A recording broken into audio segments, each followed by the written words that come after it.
அனைவருக்கும் வணக்கம். Welcome to எல்ஐ போல்ஸ். இன்று ஜூலை 19ஆம் தேதி என்னென்ன பங்கு சந்தையில் செய்தி சொல்லியிருக்காங்கிறத பார்த்துடலாம். வழக்கம் போல் டிஸ்க்ளைமர், நம்ம சேனல் முழுக்க ஒரு செய்தி சேனல், அதாவது நியூஸ் சேனல். ஸோ எந்த ரெக்கமெண்டேஷன் கிடையாது, இது முழுக்க செய்தி மட்டும்தான். ஸோ நம்ம சொல்கிற செய்திகளில் தவறுகள் இருக்கவும் வாய்ப்பு இருக்குது. ஏன்னா சில டேட்டா மிஸ்டேக், டைப்பிங் மிஸ்டேக், இந்த மாதிரி மிஸ்டேக் இருக்க வாய்ப்பு இருக்குது. சில செய்தியை மாற்றி சொல்கிறதுக்கும் வாய்ப்பு இருக்குது. ஸோ நீங்கள் கண்டிப்பாக கிராஸ் வெரிஃபை பண்ணுங்கள். இந்த செய்தியை ஒரு அடிப்படையாக வச்சுட்டு நீங்கள் ஆன்லைனில் தேடி பார்த்தோ, இல்லை உங்கள் செபி அட்வைசர், இல்லை உங்கள் ஃபைனான்ஸ் அட்வைசர்கிட்ட நியூஸ்லாம் கன்ஃபார்ம் பண்ணுங்கள். அதுக்கப்புறம் கலந்து ஆலோசித்து உங்களிடுங்க. நான் ஒரு செபி அட்வைசர் இல்லை, நான் ஒரு சாதாரண ரீட்டைல் இன்வெஸ்டர். எனக்கு தெரிஞ்ச செய்தியை ஒரு நண்பர்கிட்ட சொல்கிற மாதிரி உங்கள்கிட்ட சொல்கிறேன். ஸோ நீங்கள் கண்டிப்பாக கிராஸ் வெரிஃபை பண்ணிடுங்க. நம்ம சேனல் டெய்லி பார்த்தீங்கன்னா டெய்லி நியூஸ் வந்துகிட்டே இருக்கும். ஸோ இந்த டெய்லி நியூஸ் உங்களுக்கு பயனுள்ளதாக இருக்கலாம். ஸோ டெய்லி பார்த்தீங்கன்னா உடனுக்குடனே நியூஸ் கிடைக்கும். ஸோ இது வழக்கமான டிஸ்க்ளைமர் முடிஞ்சது. ஸோ இன்றைக்கும் கொஞ்சம் வீடியோ லென்த்தியாக இருக்கலாம், எனக்கு கொஞ்சம் நியூஸ் நிறைய இருக்குது, முக்கியமாக ரிசல்ட் நிறைய இருக்குது. ஸோ அதில் நம்ம ஃபஸ்ட்டாக பார்க்கக்கூடிய பங்கு JSW ஸ்டீல் லிமிடெட். 889 ரூபா கரண்ட் பேஜ், 867 கோடி இந்த ஜூன் காலண்டரில் ப்ராஃபிட் பண்ணியிருக்காங்க. ஸோ இது வந்து நல்ல ப்ராஃபிட் தான். இப்போ நம்ம வந்து ஒப்பிட்டு பார்க்கணும். போன வருஷம் இதே குவார்ட்டரோட ஒப்பிட்டு பார்க்கும்போது இயர் 64% வீழ்ச்சி அடைஞ்சிருக்கு. இதே குவார்ட்டரில் ஒப்பிட்டு பார்க்கும்போது 34% வீழ்ச்சி அடைஞ்சிருக்கு. ஏன்னா போன மார்ச் குவார்ட்டர்லேயே 1322 கோடி ப்ராஃபிட் பண்ணாங்க. இப்போ ஒரு 500 கோடி கம்மியாக தான் ப்ராஃபிட் பண்ணியிருக்காங்க. ஸோ இயர் குவார்ட்டர் ரெண்டுலேயுமே நெட் ப்ராஃபிட் ஆஃப்டர் டேக்ஸ் ஆனது வீழ்ச்சி அடைஞ்சிருக்கு. ஸோ வருத்தமான விஷயம் ஷேர் ஹோல்டருக்கு. அடுத்து விப்ரோ லிமிடெட் 557 ரூபா கரண்ட் பேஜ், 3037 கோடி ப்ராஃபிட்டு. ஸோ 3037 கோடிங்கிறது நல்ல ஒரு ப்ராஃபிட் தான். இயரில் பார்த்தீங்கன்னா 5% வந்திருக்கு. குவார்ட்டரில் 6% வந்திருக்கு. ஸோ ஓரளவுக்கு டீசெண்டாக இருக்குது. பட் சேல்ஸ் டவுன் ஆகிருக்கு. கொஞ்சம் ஆப்ரேட்டிங் மார்ஜின், அதர் இன்கம், இந்த ரெண்டு காரணத்தினால தான் நெட் ப்ராஃபிட் ஆஃப்டர் டேக்ஸ் உயர்ந்திருக்கு. சேல்ஸும் இம்ப்ரூவ் ஆகிருந்தால் இது ஒரு நல்ல ரிசல்ட்டாக இருந்திருக்கும்.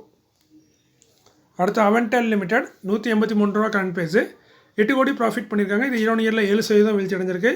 குவார்ட்டரில் 38% வீழ்ச்சி அடைஞ்சிருக்கு. ஸோ ரெண்டுலேயுமே பெரிய வீழ்ச்சி தான். ஸோ வருத்தமான விஷயம் தான் இதுவும் அவென்டெல் ஷேர் ஹோல்டருக்கு. அடுத்து 197 கம்யூனிகேஷன் லிமிடெட், நம்ம பேடிஎம் 459 ரூபா கடையில் ட்ரேட் ஆகிட்டு இருக்கு. ஸோ இது 459 ரூபா தான் போட்டிருக்கேன் நினைக்கிறேன், கொஞ்சம் டவுட்டாக இருக்குது, கிராஸ் வெரிஃபை பண்ணிடுங்க.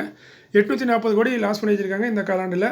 ஸோ பார்த்தீங்கன்னா போன குவார்ட்டர்லேயும் லாஸ் தான் பண்ணாங்க, அதுக்கு முன்னாடி லாஸ் தான் பண்ணாங்க. பட் இது வரைக்கும் பண்ணதுலேயே இதுதான் பெரிய லாஸாக இருக்குது. 840 கோடி இந்த ஜூனில் மட்டும் லாஸ் பண்ணியிருக்காங்க. ஸோ லாஸ் கூடியிருக்கு. இது மிகவும் வருத்தமான விஷயம் ஷேர் ஹோல்டருக்கு. அடுத்து டேன்லா பிளாட்ஃபார்ம்ஸ் லிமிடெட் 940 ரூபா 70 ரூபா கரண்ட் பேஜ், 141 கோடி ப்ராஃபிட் பண்ணியிருக்காங்க. இயரில் 4%, குவார்ட்டரில் 8%. ஸோ ஓரளவுக்கு ஓகேவான டீசெண்டான ரிசல்ட் தான் நம்ம டேன்லா பிளாட்ஃபார்ம் போஸ்ட் பண்ணியிருக்காங்க. ஒரு 4% இம்ப்ரூவ்மெண்ட் கொடுத்துருக்காங்க இயர் குவார்ட்டர். அடுத்து Nippon Life India Asset Management Limited 635 ரூபா கரண்ட் பேஜ், 332 கோடி ப்ராஃபிட்டு. இயரில் 41% உயர்ந்திருக்கு. ஸோ இயரில் அது ஒரு சூப்பரான ரிசல்ட்டு. குவார்ட்டரில் பெரிய மாற்றம் இல்லை, கொஞ்சம் டவுனாக இருக்குது. சேல்ஸ் பிட்டாலாம் இம்ப்ரூவ் ஆயிருக்கு. பட் டேக்ஸ் வந்து இந்த குவார்ட்டரில் அதிகமாக பே பண்ணியிருக்காங்க போன குவார்ட்டரை கம்பேர் பண்ணும்போது. ஸோ அதனால தான் நெட் ப்ராஃபிட்டை மட்டும் ஒரு 3% வீழ்ச்சி அடைஞ்சிருக்கு. மற்றபடி இயரில் சூப்பரான ரிசல்ட்டு, குவார்ட்டரில் ஓகேவான ரிசல்ட்டு. அடுத்து ஏத்தர் இண்டஸ்ட்ரீஸ் லிமிடெட் 884 ரூபா கரண்ட் பேஜ், 30 கோடி ப்ராஃபிட் பண்ணியிருக்காங்க. இது இயரில் பெரிய மாற்றங்கள் இல்லை. போன வருஷம் இதே குவார்ட்டரில் என்ன பண்ணாங்களோ அதே ப்ராஃபிட் தான் திரும்பவும் பண்ணியிருக்காங்க. ஸோ எந்த ஒரு மாற்றமும் இல்லை, ஃப்ளாட்டாக தான் இருக்குது. இதே நம்ம குவார்ட்டரில் மட்டும் பெரிய ஒரு ப்ராஃபிட்டு. ஏன்னா போன குவார்ட்டரில் வெறும் 1 கோடி தான் ப்ராஃபிட்டு, இப்போ 30 கோடி. ஸோ பல மடங்கு உயர்ந்திருக்கு ப்ராஃபிட் ஆஃப்டர் டேக்ஸ் பார்த்திங்கன்னா நம்ம குவார்ட்டரில். ஸோ ஓவரால் ரிசல்ட்னு பார்த்திங்கன்னா ஓரளவுக்கு ஃப்ளாட்டான ரிசல்ட்டாக தான் இருக்குது. அடுத்து பார்த்திங்கன்னா அல்ட்ராடெக் சிமெண்ட் லிமிடெட் 11,668 ரூபா கரண்ட் பேஜ், 1,695 கோடி இந்த காலாண்டில் ப்ராஃபிட் பண்ணியிருக்காங்க. இது இயரில் ஒப்பிட்டு பார்க்கும்போது 1% கொஞ்சமாக இம்ப்ரூவ்மெண்ட் கொடுத்துருக்காங்க. இதே குவார்ட்டரில் பார்த்திங்கன்னா 25% வீழ்ச்சி அடைஞ்சிருக்கு. இதுக்கு முக்கிய காரணம் அந்த அதர் இன்கம் தான். போன குவார்ட்டரில் வந்து அதர் இன்கம் இந்த குவார்ட்டரில் வரல. ஸோ அதனால தான் ஒரு பெரிய வீழ்ச்சி குவார்ட்டரில் மட்டும். அதை தவிர்த்து நம்ம பார்க்கும்போது ரிசல்ட்டு பார்த்திங்கன்னா இதுவும் ஃப்ளாட்டான ரிசல்ட் மாதிரி தான். அடுத்து பாரத் பெட்ரோலியம் கார்பரேஷன் லிமிடெட் 304 ரூபா கரண்ட் பேஜ், 2,842 கோடி ப்ராஃபிட்டு. ஸோ 2,800 கோடிங்கிறது பெருசாக இருக்கலாம். பட் இந்த கம்பெனியை பொறுத்த வரைக்கும் இது கொஞ்சம் கம்மி. ஏன்னா குவார்ட்டர் இயர் ரெண்டுலேயுமே பார்த்திங்கன்னா பெரிய வீழ்ச்சி அடைஞ்சிருக்கு. இயரில் 74% வீழ்ச்சி அடைஞ்சிருக்கு. குவார்ட்டரில் 41% வீழ்ச்சி அடைஞ்சிருக்கு. ஆப்ரேட்டிங் மார்ஜின் ரொம்ப டவுன் ஆயிருக்கு. ஸோ செலவினங்கள் அதிகரிச்சிருக்கு. இதனால் ப்ராஃபிட் ரொம்ப குறைஞ்சிருக்கு. ஸோ இது மிகவும் வருத்தமான விஷயம் ஷேர் ஹோல்டருக்கு. ஸோ பாரத் பெட்ரோலியம் இன்றைக்கி அதுக்கு தான் கீழே போனதுக்கு காரணமாகவும் இருக்கலாம். அடுத்து பார்த்திங்கன்னா இன்டெக்ரா எஸ்என்டிஆர் லிமிடெட் 3 ரூபா 76 இது ஒரு பென்னி ஸ்டாக்கு, நிறைய பேர் ஹோல்ட் பண்ணியிருப்பாங்கன்னு ஒரு இதில் ரிசல்ட்டை சொல்கிறேன். ஸோ 2 கோடியே 45 லட்சம் ப்ராஃபிட் பண்ணியிருக்காங்க. So overall penny stock profit பண்ணுறதே பெரிய விஷயம். ஸோ நல்ல ரிசல்ட்டு ப்ராஃபிட் பண்ணியிருக்காங்க. பட் இயரில் 108% வந்திருக்கு. ஏன்னா போன வருஷம் இதே குவார்ட்டரில் 1 கோடி, இப்போ அப்படியே 2 கோடி ஆகிருக்கு. ஸோ நல்ல ஒரு ப்ராஃபிட் தான் இயரில். பட் குவார்ட்டரில் பெரிய வீழ்ச்சி. ஏன்னா போன குவார்ட்டரில் 6 கோடி ப்ராஃபிட் பண்ணாங்க. இந்த வாட்டி வெறும் 2 கோடி தான் பண்ணியிருக்காங்க. ஸோ 2.5 கோடி கம்மியாக தான் ப்ராஃபிட் பண்ணியிருக்காங்க. இது பெரிய வீழ்ச்சி, அதான் 59% வீழ்ச்சி அடைந்திருக்கு. பட் இந்த கம்பெனியை பொறுத்த வரைக்கும் இந்த போன குவார்ட்டரில் வந்ததும் சரி, இந்த வாட்டி குவார்ட்டரில் வந்ததும் சரி, எல்லாமே பார்த்திங்கன்னா அதர் இன்கம்ல தான் வருது. ஸோ இது வந்து நம்ம ஒரு பெருசாக கன்சிடர் பண்ண முடியாது நல்ல ரிசல்ட்டாக கெட்ட ரிசல்ட்டானு. பட் ஓவரால் கம்பெனி ப்ராஃபிட்டில் இருக்காங்கன்னா சந்தோஷப்பட வேண்டியதான். அடுத்து Oberoi relative limited current price 1671, 585 கோடி ப்ராஃபிட் பண்ணியிருக்காங்க. இது இயர் ஆன் இயரில் 82% வந்திருக்கு. ஸோ இயர் ஆன் இயரில் ஒரு எக்ஸலண்ட்டான ரிசல்ட்டாக போஸ்ட் பண்ணியிருக்காங்க. சேல்ஸ், இபிட்டா, ப்ராஃபிட் எல்லாமே இம்ப்ரூவ் ஆயிருக்கு. ஸோ நல்ல result year on year. Quarter பார்த்தீங்கன்னா பெரிய இம்ப்ரூவ்மெண்ட் இல்லை, சின்ன இம்ப்ரூவ்மெண்ட் சேல்ஸ், இபிட்டாவில். But net profit after tax பார்த்தீங்கன்னா கிட்டத்தட்ட 25% வீழ்ச்சி அடைஞ்சிருக்கு. இதுக்கு முக்கிய காரணம் அதர் இன்கம் வந்த வேரியேஷன் தான். ஸோ இல்லைனா ஓரளவுக்கு ஓகேவான ரிசல்ட்டாக இருக்கும் குவார்ட்டரில். பட் இயர் ஆன் இயரில் எக்ஸலண்ட்டான ரிசல்ட்டு. அதேமாதிரி டிவிடெண்டும் அறிவிச்சிருக்காங்க. ஆல்ரெடி அறிவிச்சது தான் ₹2. அதுக்கு ரெக்கார்ட் டேட் தான் இன்றைக்கி அறிவிச்சிருக்காங்க. 1 ஆகஸ்ட் தான் ரெக்கார்ட் டேட்டு. ஸோ டிவிடெண்ட் பார்த்திங்கன்னா ஒரு பேருக்கான டிவிடெண்ட் தான். ஏன்னா ₹1200 ஸ்டாக்கு ₹2 டிவிடெண்டுங்கிறது ஒரு பேருக்கான டிவிடெண்ட் தான். பட் என்ன வருஷத்துக்கு ஒரு 3லேருந்து 4 டிவிடெண்ட் தராங்க. ஒபேராய் ரியாலிட்டி செக்டர் பார்த்திங்கன்னா ரெசிடென்ஷியல் கமர்ஷியல் ப்ராஜெக்டில் இருக்காங்க. உஷா மார்டின் லிமிடெட் 369 ரூபா கரண்ட் ப்ரைஸ், ₹2.75 டிவிடெண்ட் 4%. இதற்கான ரெக்கார்ட் டேட் வந்து 6 August 2024. Sector iron and Steeles வருஷத்துக்கு ஒரு தடவை டிவிடெண்ட் தராங்க. ஒண்டர்லா ஹாலிடேஸ் லிமிடெட் 892 ரூபா கரண்ட் ப்ரைஸ், ₹2 டிவிடெண்ட் 4%. இதற்கான ரெக்கார்ட் டேட் 9 ஆகஸ்ட்னு சொல்லியிருக்காங்க கம்பெனி. செக்டர் வந்து அம்யூஸ்மெண்ட் பார்க்கில் இருக்காங்க. வருஷத்துக்கு ஒரு தடவை டிவிடெண்ட் தராங்க. Hindalco Industries Limited current price 663, ₹3.50 dividend already அறிவிச்சிருந்தாங்க.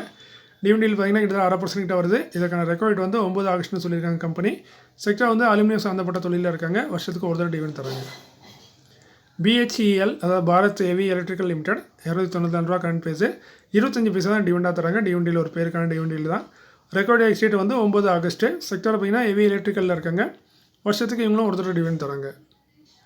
Goa carbon limited 740 ரூபா கரண்ட் ப்ரைஸ், ₹10 டிவிடெண்ட் தராங்க. டிவிடெண்ட் 1.25% கிட்ட வருது. இதற்கான ரெக்கார்ட் இன்றைக்கி அனௌன்ஸ் பண்ணியிருக்காங்க. 3 செப்டம்பர் தான் ரெக்கார்ட் டேட்டு, எக்ஸ்டேட்டு. அது வரைக்கும் ஹோல்ட் பண்ணோம்னா நமக்கு ₹10 டிவிடெண்டாக கிடைக்கும். வருஷத்தில் 1 இல்லை 2 டிவிடெண்ட் தருவாங்க. செக்டர் வந்து இண்டஸ்ட்ரியல் மினரல்ஸில் இருக்காங்க. கேப்ஸ்டோன் சர்வீசஸ் லிமிடெட் 380 ரூபா கரண்ட் ப்ரைஸ், 1:2 ஆல்ரெடி ஸ்பிட் அறிவிச்சிருந்தாங்க. ஃபேஸ் வேல்யூ இப்போ 10 இருக்குது, அது 5 மாற்றுறாங்க. ஸோ ஒரு ஷேர் 2 ஷேர் ஸ்பிட் ஆகும், ப்ரைஸும் அட்ஜஸ்ட் ஆயிரும். இப்போ dividend bonus split right issue எல்லாத்துக்குமே ப்ரைஸ் அட்ஜஸ்ட்மெண்ட் நடக்கும். இதற்கான ரெக்கார்ட் டேட் தான் கம்பெனி இன்றைக்கி அனௌன்ஸ் பண்ணியிருக்காங்க. 9 ஆகஸ்ட் தான் ரெக்கார்ட் டேட்டு. செக்டர் பார்த்தீங்கன்னா டைவர்சிஃபைட் கமர்ஷியல் சர்வீஸில் இருக்காங்க. Capstone Services Limited. அடுத்து Goyal food product Limited current price பார்த்தீங்கன்னா 163, 50% டிவிடெண்டும் 4:1 போனஸும். அதாவது ஒரு ஷேர் வச்சுருந்தா 4 ஷேர் போனஸாக தருவாங்கன்னு ஆல்ரெடி அறிவிச்சது தான். இதுக்கு ரெக்கார்டாக அனௌன்ஸ் பண்ணாங்க இடையில, திரும்ப அதை கேன்சல் பண்ணிட்டாங்க. ஸோ அதை கேன்சல் பண்ணதுக்கப்புறம் புதுசாக ரெக்கார்டாக அனௌன்ஸ் பண்ணணும்னு சொல்லியிருந்தாங்க. அதை தான் இன்றைக்கி பண்ணியிருக்காங்க. ஸோ புது ரெக்கார்டாக அனௌன்ஸ் பண்ணியிருக்காங்க. இந்த டிவிடெண்டு ப்ளஸ் இந்த போனஸு 4:1 இதுக்கு ரெக்கார்ட் பார்த்தீங்கன்னா 31 ஜூலைன்னு இப்போ சொல்லியிருக்காங்க. ஸோ இது கூட கன்ஃபார்மாக இருக்கலாம், இல்லை திரும்ப கூட மாற்றலாம். அது கம்பெனி கையில் தான் இருக்குது. ஸோ நம்ம அதை முடிகிற வரைக்கும் நம்ம ஃபாலோ பண்ணுறது நம்ம கடமை. செக்டர் பார்த்தீங்கன்னா ஹோட்டல் ரெசார்ட்டில் இருக்காங்க. வருஷத்துக்கு ஒரு தடவை டிவிடெண்ட் தராங்க. Goyal food product limited. KPA green energy limited current price 1017. So இவங்களுக்கு வந்து 100 மெகாவாட்டுக்கான ஒரு ஆர்டர் கிடச்சிருக்கு. இவங்க பெரும்பாலும் பவர் கம்பெனிலாம் மெகாவாட்டில் தான் சொல்லுவாங்க, ஒரு சில கம்பெனி தான் அமௌண்ட்டில் சொல்லுவாங்க. ஸோ 100 மெகாவாட்டுங்கிறது ஒரு பெரிய ஆர்டர் மாதிரி தான் தெரியுது. கொடுத்தது யாருன்னா Aether industries limited. Dee development engineers limited 354 ரூபா கரண்ட் ப்ரைஸ், 6,33 லட்சத்துக்கான ஆர்டர் கொடுத்தது. BHEL Bharat heavy electricals limited. KECE energy and infra limited 339 ரூபா கரண்ட் ப்ரைஸ், 19,50 லட்சத்துக்கான ஆர்டர் கொடுத்தது. கவார் கன்ஸ்ட்ரக்ஷன் லிமிடெட் இவங்க பார்த்திங்கன்னா நம்ம national highway authority of subcontract எடுத்திருக்காங்க. ஸோ அதனால தான் இவங்க அந்த ஆர்டர் கொடுத்துருக்காங்க. ஸோ ஓவரால் நேஷனல் ஹைவேக்கு தான் இந்த வேலை நடக்க போகுது. அடுத்து பிரமரா ப்ரொமோஷன் லிமிடெட் கரண்ட் ப்ரைஸ் பார்த்திங்கன்னா 160. இவங்களுக்கு 1,93 லட்சத்துக்கான ஆர்டர் கிடச்சிருக்கு. கொடுத்தது DFM ஃபுட் லிமிடெட். அடுத்து நம்ம பார்க்குறது upcoming board of directors meeting may consider. இந்த கன்சிடருங்க வார்த்தைக்கே வந்து ஒரு டவுட்டு தான், கன்ஃபார்ம் கிடையாது. ஸோ கொடுக்க வாய்ப்பும் இருக்குது, அது வாய்ப்பு இல்லாமல்னு சொல்லலாம். ஸோ எல்லாமே போர்ட் ஆஃப் டைரக்டர் கையில் தான் இருக்குது, அவங்க தான் டிசைடிங் அத்தாரிட்டி. ஸோ அதில் ஃபஸ்ட்டாக நம்ம பார்க்குறது டாடா கன்சியூமர் ப்ராடக்ட் லிமிடெட் 1184 ரூபா கரண்ட் ப்ரைஸு. 23 ஜூலையில் போர்டு மீட்டிங் வச்சுருக்காங்க. இவங்க ஆல்ரெடி ரைட் இஷ்யூ கூட பண்ண போட தான் அறிவிச்சிருந்தாங்க. அதை நம்ம ஜனவரி மாதத்துலேயே அறிவிச்சிருந்தாங்கன்னு நினைக்கிறேன். ஸோ அதுக்கான போர்டு மீட்டிங் தான் திரும்ப நடக்க போகுது. 23 ஜூலையில் போர்டு மீட்டிங் இருக்குது. அந்த போர்டு மீட்டிங்கில் 30,000 கோடிக்கு கிட்டத்தட்ட 3000 கோடிக்கு 30,000 சொல்லிட்டேன், கொஞ்சம் டைம் ஸ்லிப் போயிட்டு. அதுமாதிரி என் வீடியோலாம் பார்த்தீங்கன்னா எடிட் இல்லாத வீடியோ. ஸோ அதனால் தவறுகள் பண்ணால் என்னால் திருத்த முடியாது. திரும்ப நான் ஃபஸ்ட்லேருந்து வரணும். இந்த வீடியோவே நான் இதை 3வது தடவை ரெக்கார்ட் பண்ணுறேன். ஸோ சில நேரம் இப்படி தவறுகள் நடக்கும்போது எனக்கு ஃபஸ்ட்லேருந்து திரும்ப வர வேண்டியிருக்கும். ஸோ அதனால் தவறுகள் இருந்தால் கொஞ்சம் மன்னிச்சுக்கோங்க. ஸோ 3000 கோடிக்கு இவங்க ரைட் இஷ்யூ கொண்டு வர போகிறாங்க. ஸோ அதற்கான மீட்டிங் தான் 23 ஜூலையில் இருக்குதுன்னு சொல்லியிருக்காங்க. ஸோ அந்த மீட்டிங்கில் தான் மேபி எவ்வளோ ரைட் இஷ்யூ ரேஷோ ப்ரைஸு அதேமாதிரி ரெக்கார்ட் டேட்டு எக்ஸிட் மற்ற டீட்டெயிலாம் சொல்லுவாங்க. ஸோ 23 ஜூலைக்கு தெரிய வரலாம். ஸோ நீங்கள் ஸ்டாக் ஹோல்ட் பண்ணிங்கன்னா ரைட் இஷ்யூங்கிறது முக்கியமாக நம்ம பார்ட்டிசிபேட் பண்ணணும். அப்படி இல்லைனா நமக்கு லாஸ் ஏற்பட வாய்ப்பு இருக்குது. ஸோ அதனால் இந்த ஸ்டாக் வச்சுருக்கவங்க கொஞ்சம் தொடர்ந்து ஃபாலோ பண்ணுங்கள். செக்டர் வந்து டீ அண்ட் காஃபியில் இருக்காங்க. சப்போஸ் நான் இதை பற்றி நியூஸ் போட மறந்தாலும் நீங்கள் கமெண்ட்டில் தெரியப்படுத்துங்க. நான் அப்புறம் ரீகால் பண்ணி திரும்ப போட்டுறேன். ஏன்னா சில நேரம் நிறைய நியூஸ் இருக்கனால நான் மிஸ் பண்ணதுக்கு வாய்ப்பு இருக்குது. வெல்ஸ்பன் லீவிங் லிமிடெட் கான்பிஎஸ் 171 24 ஜூலையில் போர்டு மீட்டிங் இருக்குது. பைபேக்கு ரிசல்ட் ரெண்டுமே அறிவிக்க வாய்ப்பு இருக்குன்னு சொல்லியிருக்காங்க. செக்டர் வந்து அதர் டெக்ஸ்டைல் ப்ராடக்ட்டில் வராங்க. ஸோ பைபேக்குங்கிறது நல்ல பைபேக்காக இருந்தால் தான் மதிப்பு. இப்போ அரவிந்த் ஃபார்மா ஏதோ பைபேக் கொடுத்தாங்க, நல்ல பைபேக் இல்லை. ஸோ அந்த மாதிரி பைபேக் போயிடக்கூடாது. ஸோ நல்ல பைபேக்காக இருந்தால் நல்ல ஒரு வேல்யூ கிடைக்கும் உங்களுக்கு. அடுத்த அஜார் மல்டி ப்ராஜெக்ட் லிமிடெட் 326 ரூபா கான்பிஎஸ் 26 ஜூலையில் போர்டு மீட்டிங் டிவெண்ட் ஸ்பிட் கொடுத்து முடிவெடுப்போம்னு சொல்கிறாங்க. ஃபேஸ் வேல்யூ 10 இருக்காத ஏதாவது 1, 2 இல்லை 5ங்கிறத போர்ட் ஆஃப் டைரக்டர்ஸ் தான் முடிவு பண்ணுவாங்க. ஸோ பொறுத்திருந்து பார்க்கலாம். செக்டர் வந்து ரெசிடென்ஷியல் கமர்ஷியல் ப்ராஜெக்ட்டில் இருக்காங்க. Azure multi project limited. அடுத்து மஃபட்லால் இண்டஸ்ட்ரீஸ் லிமிடெட் 190 ரூபா கான்பிஎஸ் 2 ஆகஸ்ட்டில் போர்டு மீட்டிங் வச்சுருக்காங்க. டிவெண்ட் ரிசல்ட் ரெண்டுமே அறிவிக்கிறாங்க. டிவெண்ட் அறிவிச்சாங்கன்னா அதற்கான ரெக்கார்ட் வந்து 10 ஆகஸ்ட்னு இப்போமே சொல்லிட்டாங்க. ஸோ டிவெண்டுன்னு பார்த்தீங்கன்னா பெருசாக டிவெண்டு ரீசெண்டாக தரல. 2017 கொடுத்துருக்காங்க. அதுக்கான ஸ்பிட்டு கொடுத்துருக்காங்க 1:5. ஸோ டிவெண்டுன்னு பார்த்தீங்கன்னா 5 பைசா 10 20 பைசா 30 பைசா 50 பைசா இந்த ரேஞ்சில் தான் டிவெண்ட் வர வாய்ப்புகள் அதிகம். ஸோ பொறுத்திருந்து தான் பார்க்கணும். செக்டர் வந்து அதர் டெக்ஸ்டைல் ப்ராடக்ட்டில் இருக்காங்க. Mafatlal. Godrej consumer product limited 1452 ரூபா கான்பிஎஸ் 7 ஆகஸ்ட்டில் போர்டு மீட்டிங் டிவெண்ட் ரிசல்ட் ரெண்டுமே அறிவிக்கிறாங்க. டிவெண்ட் அறிவிச்சா அதற்கான ரெக்கார்ட் டேட் வந்து 16 ஆகஸ்ட்னு சொல்கிறாங்க கம்பெனி. செக்டர் வந்து பர்சனல் கேரில் இருக்காங்க. இந்த வருஷம் ஆல்ரெடி மேலே ஒரு 10 ரூபா கொடுத்துருக்காங்க. ஸோ வழக்கமாக ஒரு டிவெண்ட் தான் கொடுப்பாங்க. இந்த வருஷம் 2 டிவெண்ட் கொடுக்க போகிறாங்க. ஸோ 5 ரூபாலேருந்து 2 ரூபாலேருந்து 10 ரூபாக்குள்ள ஒரு டிவெண்ட்டாக எதிர்பார்க்கலாம் கோத்ரேஜ் கன்சியூமர்லேருந்து. ஸோ இது எல்லாமே யூகம் தான், கன்ஃபார்ம்லாம் கிடையாது. அது போர்ட் ஆஃப் டைரக்டர்ஸில் தான் இருக்குது. அதே மாதிரி உங்கள் ஸ்டாக்கை பற்றி ஏதோ ரிசல்ட் வேணும்னா நீங்கள் கமெண்ட்டில் தெரியப்படுத்துங்க. நான் அந்த ஸ்டாக்கை பற்றி நியூஸ் வரும்போது கண்டிப்பாக அப்டேட் பண்ணுறேன். ஏன்னா எனக்கு தெரியாது நீங்கள் எந்த ஸ்டாக் ஹோல்ட் பண்ணீங்கன்னு. ஸோ அதனால் கமெண்ட்டில் தெரியப்படுத்துனீங்கன்னா அந்த ஸ்டாக்கை பற்றி நான் உங்களுக்கு ரிசல்ட்டு வேறு எதுவும் நியூஸ் இருந்தால் தெரியப்படுத்துகிறேன். அதேமாதிரி நாளைக்கு ரிசல்ட் அறிவிக்கக்கூடிய ஸ்டாக்குன்னு பார்த்தீங்கன்னா RBL Bank Limited, JK Cement, Can Fin Homes, அடுத்து சக்தி பம்ப்ஸ், அதுக்கப்புறம் Gravita India, Sport King India Limited, Yes Bank, HDFC Bank, Kotak Mahindra Bank, அதுக்கப்புறம் Seshasayee Paper and Boards Limited, Kirloskar Pneumatic Company Limited, Vikas Life Care Limited இவங்க நாளைக்கு அவங்க ரிசல்ட்டை அனௌன்ஸ் பண்ணுறாங்க. ஸோ அந்த ஸ்டாக்லாம் நீங்கள் ஹோல்ட் பண்ணிங்கன்னா நாளைக்கு பாருங்கள் இந்த மாதிரி ரிசல்ட் தராங்கன்னு. இதோட எஃபெக்ட் வந்து நம்மளுக்கு மோஸ்ட்லி மண்டே தான் தெரியும். நாளைக்கு வந்து ஷேர் மார்க்கெட் ஹாலிடே. ஸோ அதனால் நான் இன்றைக்கி வந்து பெரிய நியூஸ்லாம் கவர் பண்ணல. மேபி மிச்சம் இருக்க நியூஸ்லாம் நாளைக்கு கவர் பண்ணிடுவேன். ஸோ இதோட நியூஸ் முடிஞ்சதே நீங்கள் வீடியோ ஸ்கிப் பண்ணால் பட் நீங்கள் புதுசாக ஷேர் மார்க்கெட் வந்தீங்கன்னா நெக்ஸ்ட் ஒரு ஸ்டெப்பை பார்த்துருங்க. இல்லை இந்த டவுட் உங்களுக்கு இருக்க வாய்ப்பு இருக்குது. முதல்ல ரெகுலராக பார்க்குறவங்க எக்ஸ்பீரியன்ஸ் ஆனவங்க வீடியோ எங்கேயே ஸ்கிப் பண்ணிடுங்க. ஒரு நண்பர் நேற்று ஒரு கமெண்ட் கேட்டிருந்தார். இதே மாதிரி CCPL அதாவது நம்ம சென்னை பெட்ரோலியம் கார்பரேஷன் லிமிடெட் நேற்று தான் இன்றைக்கி தான் எக்ஸ்டேட் அதுக்கு 55 ரூபா டிவெண்டாக தராங்க. ஸோ நம்ம நேற்று என்ன கேட்டிருந்தாருன்னா சப்போஸ் நாளைக்கு எக்ஸ்டேட்டு நான் அன்றைக்கி இந்த ஸ்டாக் இந்த சேல் பண்ணியிருந்தா எனக்கு இந்த டிவெண்ட் கிடைக்குமான்னு கேட்டாங்க. நான் சொன்னால் கிடைக்கும். இருந்தாலும் நீங்கள் ஒரு தடவை ஒரு எக்ஸ்பர்ட் அட்வைஸ் வாங்கிக்கோங்கன்னு. நான் எதுக்கு கிடைக்கும் தான். பட் இவங்க அந்த இந்த மாதிரி கேள்வி கேட்குறாங்க. பெரும்பாலும் மார்க்கெட்டில் புதுசாக வந்தவங்கள தான் இருப்பாங்க.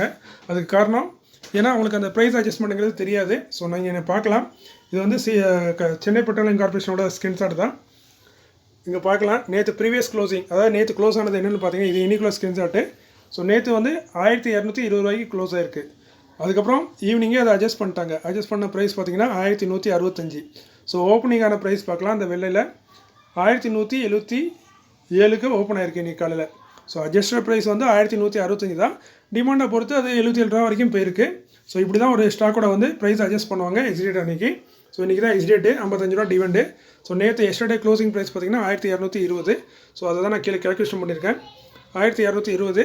ஸோ டிவெண்ட் வந்து 55 ரூபா தராங்க. ஸோ அதில் நம்ம 55 ரூபா கழிச்சிட்டோம்னா 1165 ரூபா தான் அட்ஜஸ்டட் ப்ரைஸு. ஸோ அந்த ப்ரைஸில் தான் இன்றைக்கி காலையில் ஓப்பன் ஆகும். ஸோ இதனால தான் நீங்கள் பெரிய லாஸில் இருப்பீங்கன்னு சொல்கிறது. அதுமாதிரி இன்றைக்கி இந்த ஸ்டாக் பார்த்திங்கன்னா ஒரு கிட்டத்தட்ட 15% என்னமோ விழுதுன்னு நினைக்கிறேன். ஸோ இந்த மாதிரி கண்டிஷன் நீங்கள் எப்படி ஒரு ஸ்டாக்கை சேல் பண்ணுவீங்க? லாஸ்ட்லேயே சேல் பண்ணுவீங்க? பண்ண மாட்டீங்க. ஸோ இது வந்து அதான் லாஜிக்கு. எக்ஸிட் அன்றைக்கி ப்ரைஸ் அட்ஜஸ்ட்மெண்ட் ஆகும்போது பெரும்பாலும் யாரும் விற்கிறது இல்லை. ஸோ நீங்கள் ஏற்கனவே வாங்கி ரொம்ப லாபத்தில் இருந்தால் மேபி ஆனால் நீங்கள் விற்கலாம். மற்றபடி நார்மலாக நீங்கள் விற்றீங்கன்னா அவங்க லாஸில் தான் விற்பீங்க.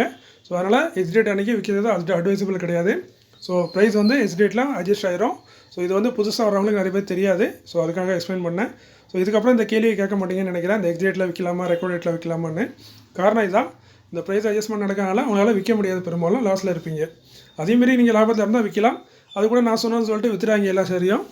வேணால் நீங்கள் ஒரு தடவை டெஸ்ட் பண்ணி பாருங்கள். ஒரு 10 ஸ்டாக் வச்சுருக்கீங்கன்னா அதில் ஒரு ஸ்டாக்கை சேல் பண்ணி பாருங்கள் எக்ஸ்டேட் அன்றைக்கி இல்லை ரெக்கார்ட் டேட் அன்றைக்கி டிவன் கிடைக்குதா இல்லைன்னு. கிடைச்சதுன்னா அதுக்கப்புறம் உங்களுக்கு கன்ஃபார்ம் ஆயிரும். அதுக்கப்புறம் நீங்கள் முடிவெடுக்கலாம். என்றைக்குமே நான் சொல்கிறதும் தவறாக கூட இருக்கலாம். நான் சரியாக இருந்தால் கூட நான் கொஞ்சம் டவுட்டாக தான் சொல்லுவேன். ஸோ அதனால் நீங்கள் வந்து ஓனாக எக்ஸ்பீரியன்ஸ் பண்ணுங்கள். நான் என் வாழ்க்கையில் அப்படி தான் எக்ஸ்பீரியன்ஸ் பண்ணி தான் இவ்வளவும் கற்றுருக்கேன். ஸோ அதனால் நீங்கள் எக்ஸ்பீரியன்ஸ் பண்ணுங்கள். அப்போ வந்து கிடைக்கிற நம்பிக்கை வேறு யாருமே கொடுக்க மாட்டாங்க.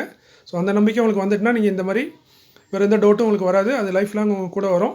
ஸோ இதுதான் ஒரு சின்ன கருத்து. ஸோ அந்த கருத்தை சொல்லிட்டு இன்றைக்கி வீடியோ முடிச்சிடுறேன். ஸோ மீண்டும் ஒரு நல்ல காணொளியில் உங்களை சந்திக்கிறேன். இப்படிக்கு உங்களில் ஒருவன். நன்றி, வணக்கம்.